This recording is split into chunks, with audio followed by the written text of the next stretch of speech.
Kalau merupakan diri sadis ya? Hubungan itu sebenarnya sadis, tapi motif yang melakukan itu cara dia melakukan sadisitasnya. Kalau merupakan diri sadis tidak? Pembunuhan itu semuanya sadis ya, tapi motif yang melatar belakangnya itu terus cara dia melakukan itu yang menambah makna sadisitasnya.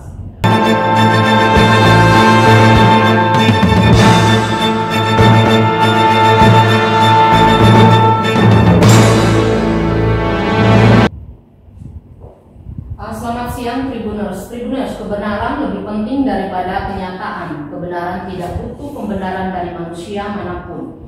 Dia berdiri sendiri dengan gagah dan tidak bisa disembunyikan. Karenanya meski ditutupi, ada saatnya kebenaran akan terlihat kembali.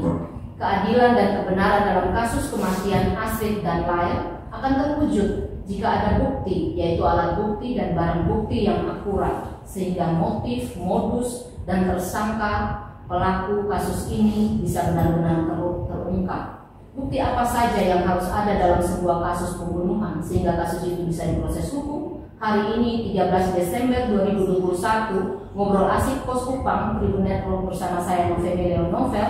Kita akan membahas tentang kasus pembunuhan ibu dan anak Astrid dan Lyle. Dan hari ini kita akan mengangkat tema mengejar bukti dan alat bukti. Dan sudah hadir bersama saya di studio ngobrol asik Pos Kupang dosen hukum Undana Dr. Simplesius Asa, sarjana hukum, master hukum. Pak Dr. Simple ini adalah juga selaku kepala pusat studi HAM, Haki, Kependudukan, Gender dan Anak atau H2KGA, dan juga kepala LP2M Undana ya.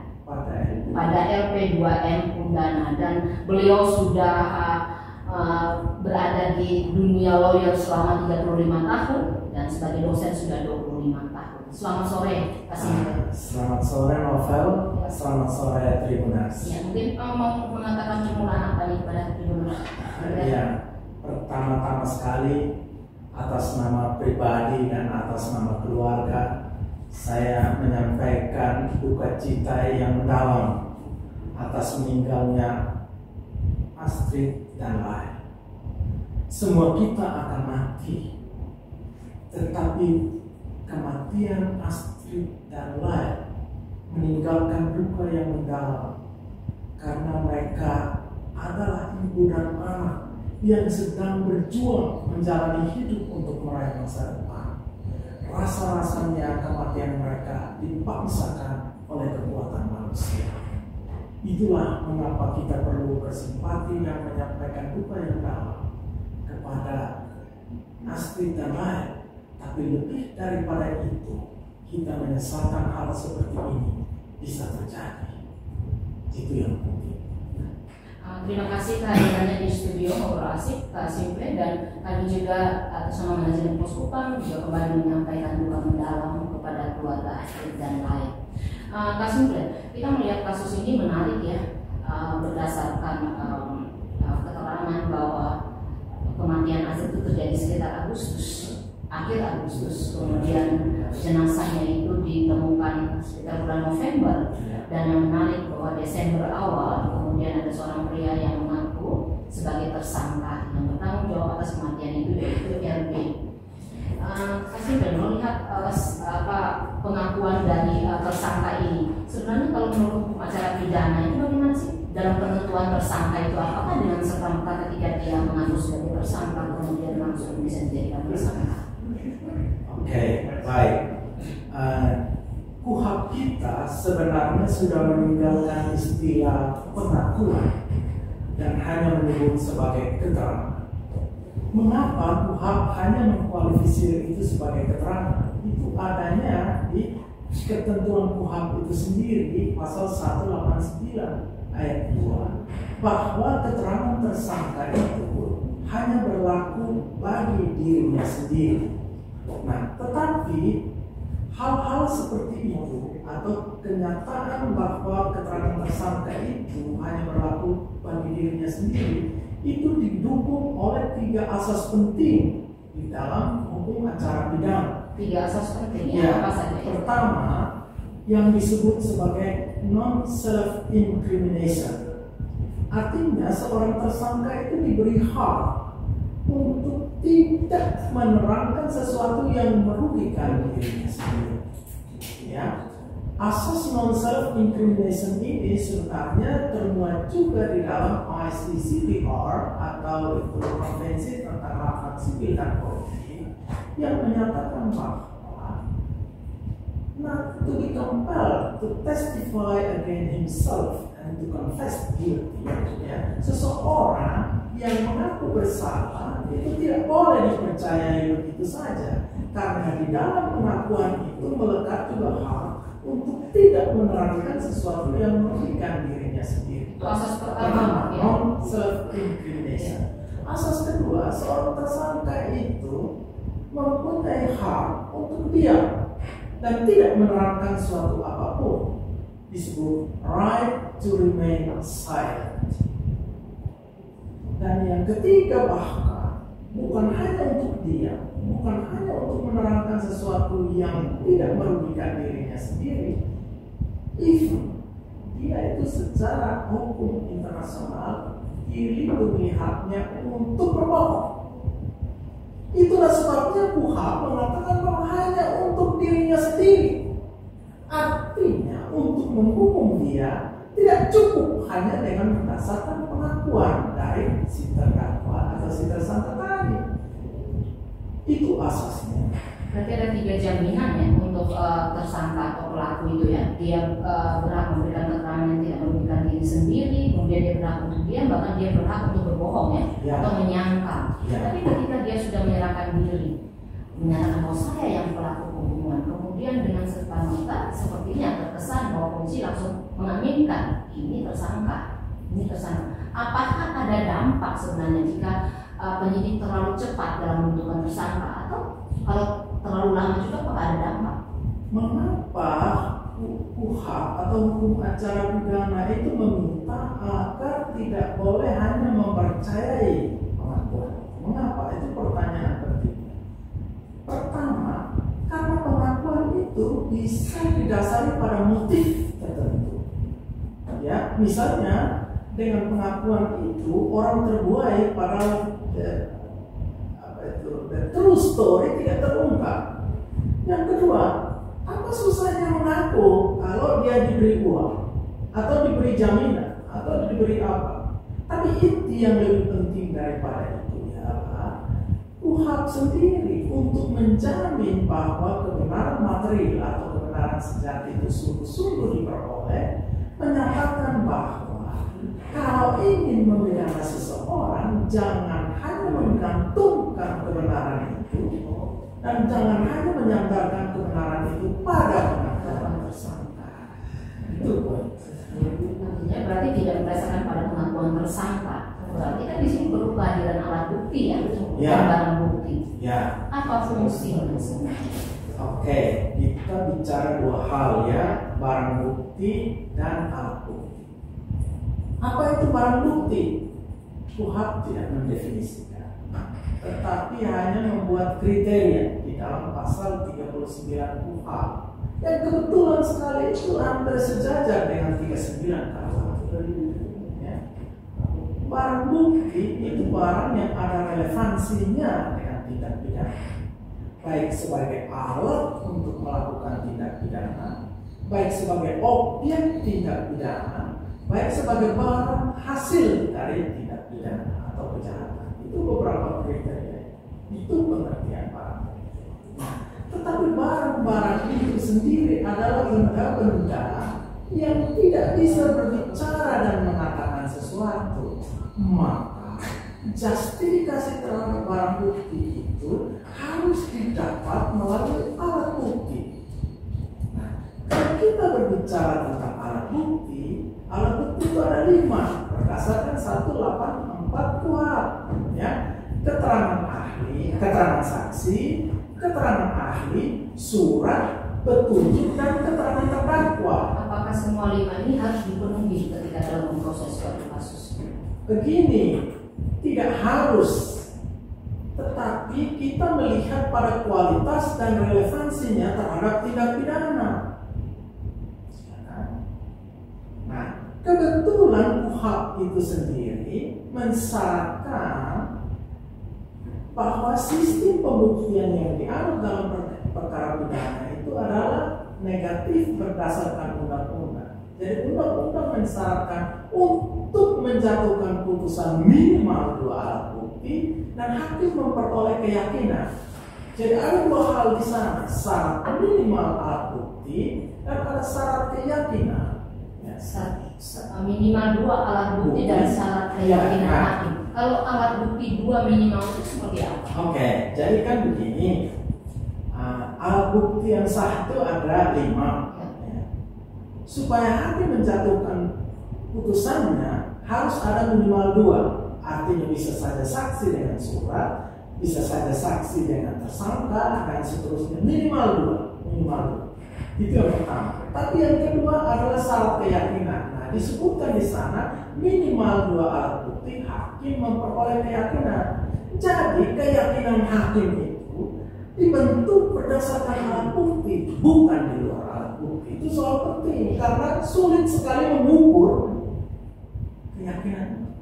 Maka undang-undang mensyaratkan ada dulu minimal 2 alat bukti, boleh membentuk keyakinan.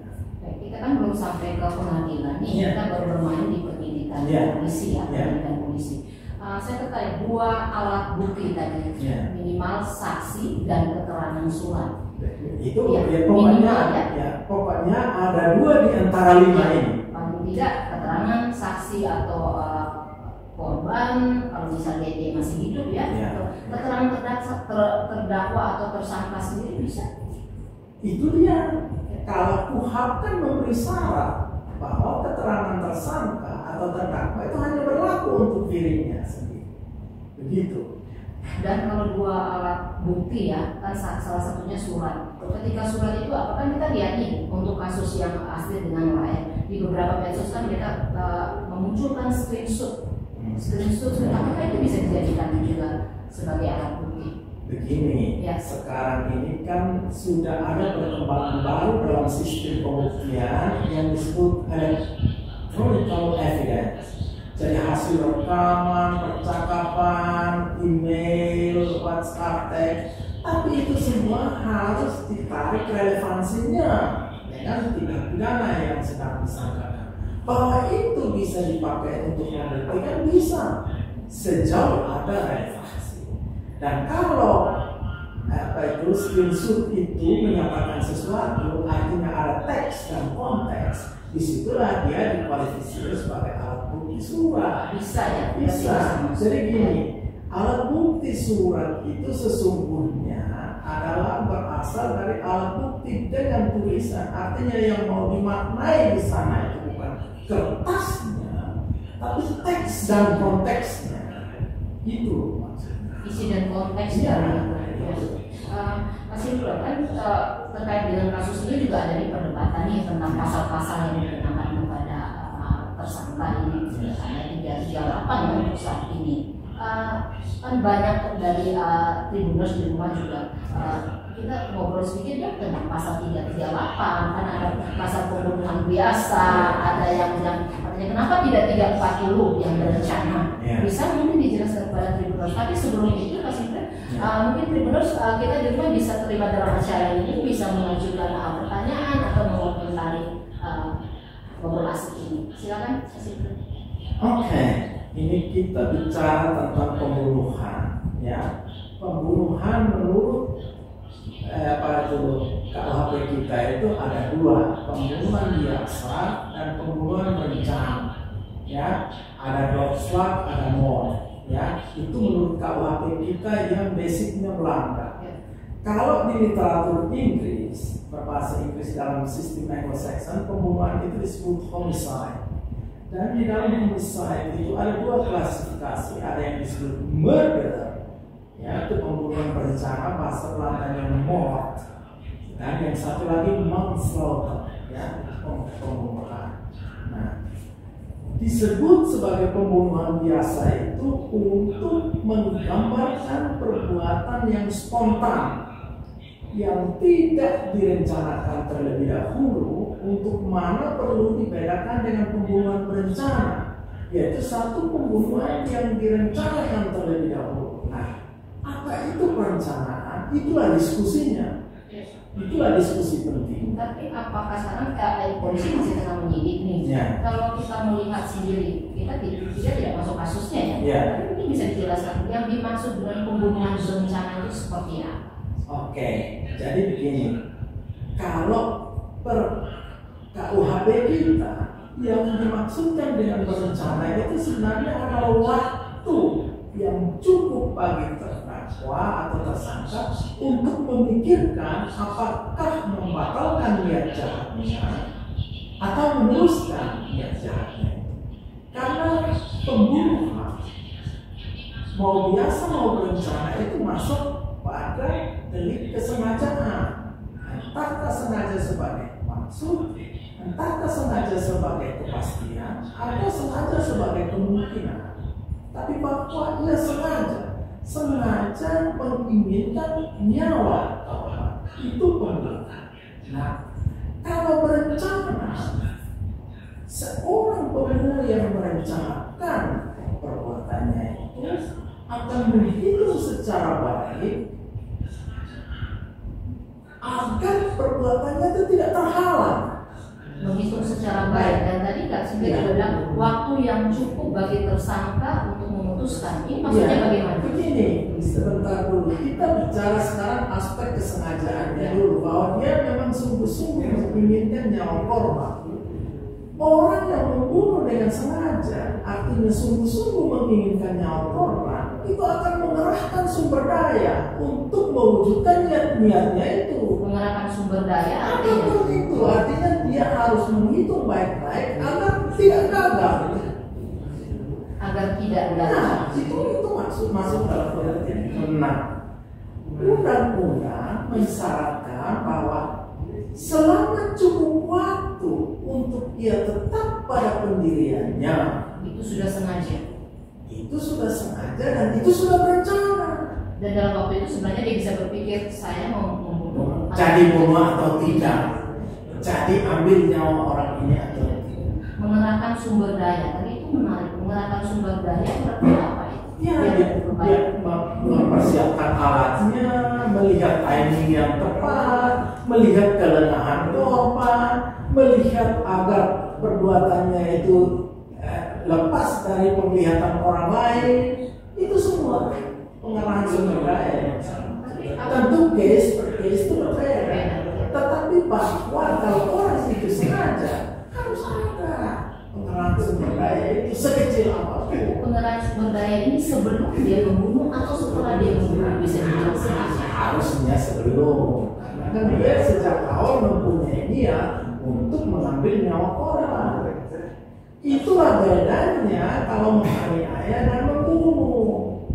Kalau menganiaya, keinginan tertinggi pelaku adalah menyebabkan penderitaan fisik. Hanya penderitaan fisik sesuai dengan pasal apa kalau menganiaya? 351 bahwa mungkin saja penganiayaan itu bisa berekses matinya korban, tapi sejak awal dia tidak menginginkan. Niatnya hanya aniaya. Dia hanya melihat itu korban itu menderita. Sedangkan pada pembunuhan haruslah di situ terbukti bahwa dia menginginkan matinya korban. Untuk pembunuhan yang 338. Baik 338 maupun 340. Kalau 340 ada yang spesifik. Ya, tetapi 340 dengan direncanakan terlebih dahulu. Itu heavy-nya di sana. Itu heavy-nya di sana. Nah, untuk sementara itu dulu kita pegang. Ya. Jadi kalau saya tidak bicara kasus, tapi pengalaman saya menjadi lawyer 35 tahun lamanya itu menunjukkan bahwa ini kasus pembunuhan ini kan delik yang bertingkat atau gradasinya itu kan begitu.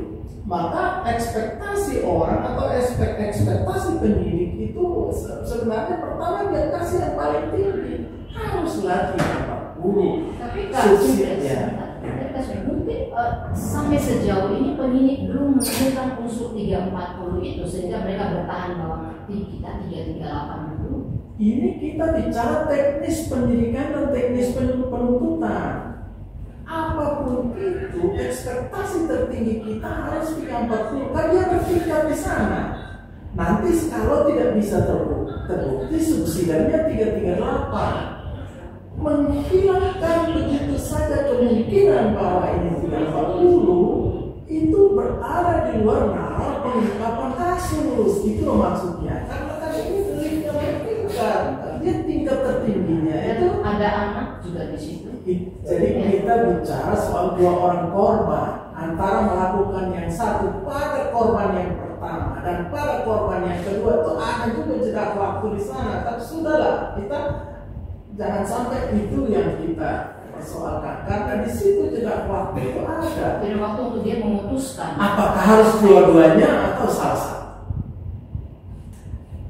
Tapi apakah ini bisa dibuktikan oleh penyidik? Oh, bagaimana membunuh dua orang dalam 1 detik?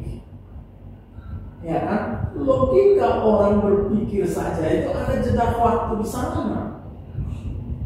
Berarti apakah ini kita sudah bisa simpulkan bahwa sebenarnya sudah ada indikasi pembunuhan berencana karena ada jeda waktu itu? Tidak mungkin dia membunuh. Begini. Ya. Semua data dan fakta itu masih dikumpulkan. Tetapi logika orang yang berpikir tentang hukum dan yang mengalami atau mendalami kasus-kasus seperti ini, kalau melihat definisinya hukum itu per 340, di situ unsur perencanaan meminta waktu. Lalu orang bertanya berapa lama? Itu tergantung karena pada tiap-tiap subjek pelaku bisa saja dia butuh waktu yang pendek, bisa saja butuh waktu yang panjang. Tapi intinya adalah apakah waktu itu bisa dipakai untuk mempertimbangkan apakah menghentikan yang satu dan meneruskannya. Itulah yang dimaksud di sana. Untuk kasus pembunuhan Asdip dan Wael ini kan juga ada beberapa alat yang digunakan ya, tadi barang bukti ya. Ada kita lihat bahwa ada linggis ya, ada besi gali, kemudian ada kendaraan yang digunakan, kemudian juga ada upaya dari pelaku yang juga bisa meninggalkan membersihkan kendaraannya, membersihkan kendaraannya. Apakah ini juga bisa kita kategorikan dari perencanaan setelah pembunuhan kemudian dia mau menghilangkan hal ini? Begini, kalau tadi saya katakan sebagai pengerahan sumber daya itu, maksudnya adalah pertama dia menghitung agar tindakan yang dilakukan itu efektif dan efisien, mencapai tujuan. Itu hal yang mencapai tujuan adalah mengambil nyawa korban. Yang kedua, kalau nanti sudah selesai, jejaknya tidak diketahui. Karena itu orang yang berhitung dalam melakukan tindak pidana.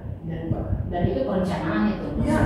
Tapi sekarang kita juga perlu lihat apakah niat untuk menghilangkan jejak itu baru terjadi setelah dia kaget dua-duanya korban atau sebelum. Tapi ada bedanya. Oh, kan begini. Kadang-kadang kan orang itu mulanya spontan.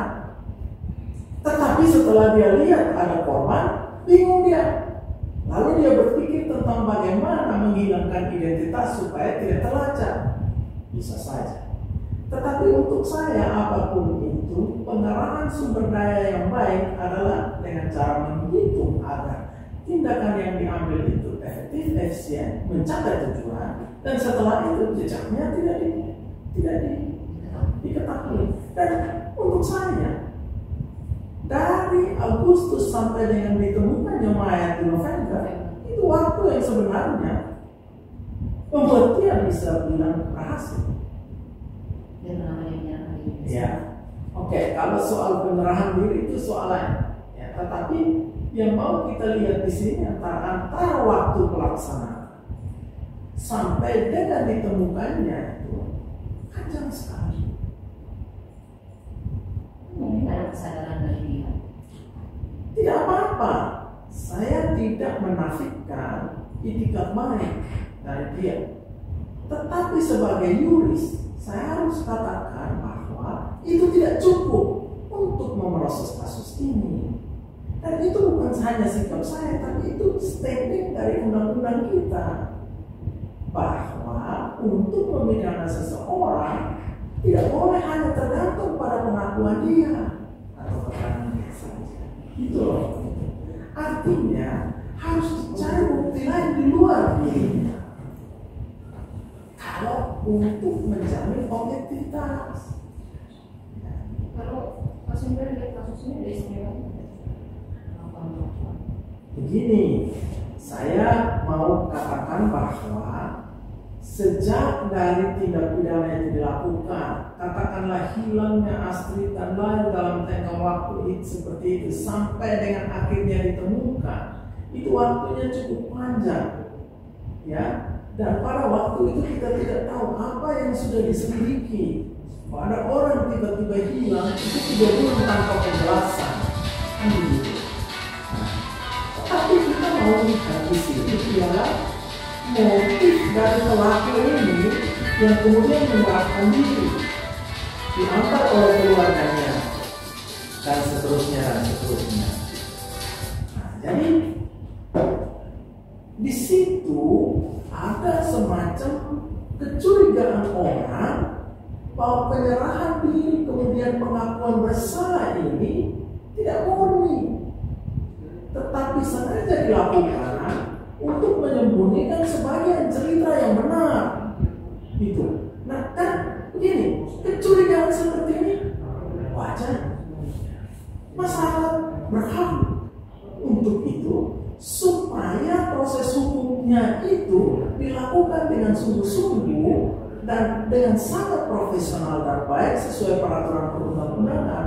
Bayangkan kalau kita tidak khawatir sedikit pun tentang proses hukum, lalu siapa yang akan mengontrol itu? Itu hak masyarakat. Karena seluruh pengungkapan kasus ini dibiayai dengan uang yang dikumpulkan oleh masyarakat melalui pajak, melalui lain sebagainya. Masyarakat berhak mendapatkan informasi yang benar, bahkan berhak untuk ikut mengontrol proses itu, mengkritik dan seterusnya. Begitu kita sudah hidup di era transparansi dan di era di mana ilmu pengetahuan itu menolong semua orang untuk berpikir rasional. Menurut hukum pidana sendiri sebenarnya motif dari pembunuhan itu ada berapa? Dan apakah hanya karena? Oke, jadi begini, motif itu hanya bisa didapat dari pelaku. Karena motif itu kan niat hati sebenarnya, ya kan? Jadi biasanya orang hanya menyadarkan diri pada pengakuan dari pelaku. Secara umum itu kan kalau kasus pembunuhan itu alasannya itu secara umum itu 2. Hanya 2. Ya, secara umum itu 2 ya. Kalau tidak motifnya itu harta, ya kekayaan, ingin memperoleh uang dari korban, atau motifnya itu dendam.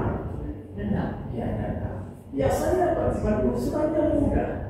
Kalau motifnya itu harta, orang melihat sekeliling korban apakah hartanya diambil atau tidak. Kalau diambil, ya berarti dia memang butuh uang. Kalau dia motifnya itu dendam, nah itu berarti harus dicari tahu siapakah orang-orang yang selama ini berhubungan dengan dia yang berkemungkinan menimbulkan konflik di antara mereka. Motif dendam. Hanya 2 ya? Ya. Harta dan dendam. Secara umum begitu, tapi tidak ada kasus yang spesifik sekali di mana orang membunuh sesama manusia dengan alasan yang lain. Kalau asmara, orang kan biasa kita dengar motifnya Pak asmara. Berarti dia masuknya di mana? Dendam atau? Gini, asmara dalam pengertian dia dikhianati, begitu. Jadi tetap masuknya di dendam. Begini, kalau di antara 2 orang yang saling mencintai begitu kuat, masa membunuh yang lain? Kan kalau satu berkhianat terhadap yang lain, alasannya jadi dendam. Kenapa kamu mengkhianati saya? Kenapa kamu lari ke orang yang tidak lebih baik dari saya? Kan itu sebenarnya. Berarti motif dengan mudah bisa ditemukan ya? Motif dengan mudah dan secara ilmu pengetahuan itu gampang. Secara ilmu. Ingat, kasus pembunuhan itu kasus yang spesifik. Artinya menurut sejarah sepanjang hidup manusia itu, kecuali pembunuh berdarah dingin, satu kasus saja yang orang bahkan bisa mengulangi perbuatan. Biasanya kasus pembunuhan terjadi pada satu pelaku dan seumur dia tidak melakukan. Biasanya. Beda dengan kalau misalnya kasus begal, rampok bank, dan seterusnya, pelakunya pasti berulang, keluar dari penjara berulang. Karena apa? Karena alasan membunuh itu terbatas. Ini nggak mungkin dendam sama semua orang. Membunuh hanya satu kali itu biasanya. Tapi kalau kita lihat dari kasus aslinya kan banyak nih netizen di medsos apa mereka mengatakan bahwa pelakunya harus dihukum mati. Ini supaya ada efek jerah. Bagaimana? Sebagai orang hukum pidana itu, saya sebenarnya tidak boleh mengatakan hukuman itu lain daripada yang proporsional. Jadi orang hukum pidana itu tidak bicara hukum yang lebih berat, tidak. Dia bicara asasnya itu proporsionalitas. Sesadis apa perbuatan itu, seberat itu pula hukumannya. Itu proporsional. Bukan soal hukum berat atau ringan. Karena ketika kita berbicara hukuman itu lebih berat dari perbuatannya, di situ hukum bertindak secara tidak adil. Jadi tidak adil. Ya, begitu. Tapi ini kan juga tergantung dari apa yang dilakukan oleh penyidik. Begini, makanya harus terungkap di sana seberapa sadis perbuatan itu sehingga menjadi pertimbangan dalam menjatuhkan hukum yang proporsional. Menurut Bapak sendiri sadis tidak? Pembunuhan itu semuanya sadis, ya. Tapi motif yang melatar belakangi itu, terus cara dia melakukan itu yang menambah sadisitasnya sebetulnya, ya kan? Tribuners mungkin bisa ada sebentar saja saya melihat mungkin ada pertanyaan dari Tribuners untuk ini.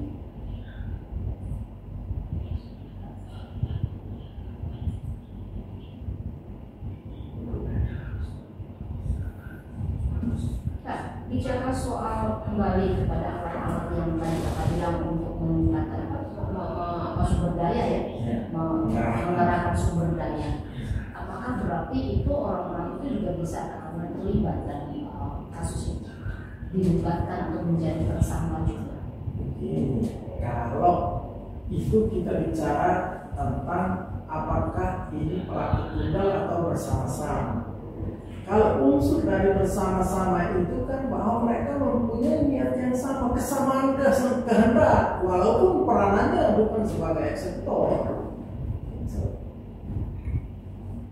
Bukan sebagai artinya pasal seperti 55. Ya, itu yang kita bicarakan itu. Kalau menurut Bapak ini kasus ada orang lain? Jadi begini, hal pertama yang perlu dijawab adalah apakah ada orang lain yang mempunyai kesamaan kehendak untuk menghilangkan nyawa Astrid dan Lai. Itu pertanyaan. Lalu kedua, kita menelusuri kemungkinan seperti apa orang itu terlibat dalam kesamaan kehendak. Itu pertanyaan berikutnya. Ya kan? Karena manusia itu adalah orang yang sebenarnya itu disebut very kalkulus, orang yang pandai berhitung tentang kemungkinan yang bisa dia terima dari soal itu kan. Jadi kalau dia terlibat membentuk kehendak untuk menghilangkan nyawa orang ini, kira-kira dia itu orang seperti apa? Tapi ada spekulasi nih, kalau dia menyerahkan diri itu banyak spekulasi yang ada di muncul di masyarakat ya. Memang dia menyerahkan diri, dia pelaku tunggal, atau ada spekulasi lain bahwa dia sementara membunuh diri, mungkin karena dia juga terancam, atau dia pasang badan untuk orang lain. Kakak selama 35 tahun ini lawyer, bisa ada pengalaman? Ada spekulasi. Begini, spekulasi itu wajar saja. Dan itu masing-masing punya rasio untuk mempertahankan spekulasi itu. Makanya secara hukum tidak boleh. Salutin artinya apa? Artinya air. Makanya sebenarnya nggak salah juga.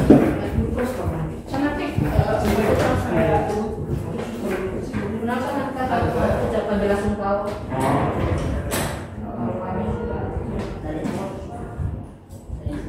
Ini pasti sehingga biasanya kadang Iya, nanti kita pakai headset. Iya.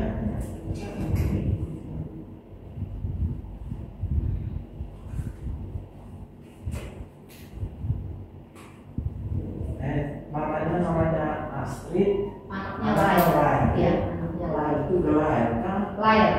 Tidak tahu Pak. Saya Lair. Mike, Oke. oke. Ya. Saya maju sedikit supaya bisa mengingat harus. Terima kasih.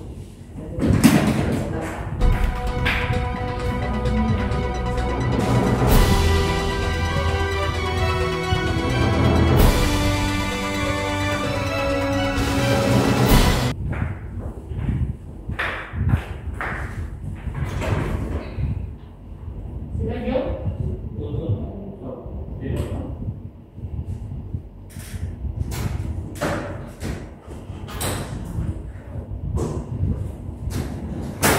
Kakak Devo, suara sudah dengar? Sudah, saya sudah dengar. Kakak dengar suara? Saya dengar. Nanti kalau ngomong usahakan jalan dengan baik sampai jengkal supaya tidak ada bunyi. Oke. Jengkal, jangan terlalu jauh. Ya. Yang terlalu dekat Ya, ya? kalau misalkan itu terlalu jauh, saya akan kasih Oh, indikasi kode di atau situ. untuk dekat ya. Tapi jangan terlalu menolak ke saya. Tapi si jengkal. Ini yang pas ya. Kadang-kadang terlalu semangat. Ya. Kalau dekat tuh Ada bunyinya. langsung saya biasa begini. Betul. Kadang-kadang suka kayak gitu. Kalau untuk saya kurang nyaman ini. Tadi waktu di setel pertama Oh, terbalik. Ini terbalik.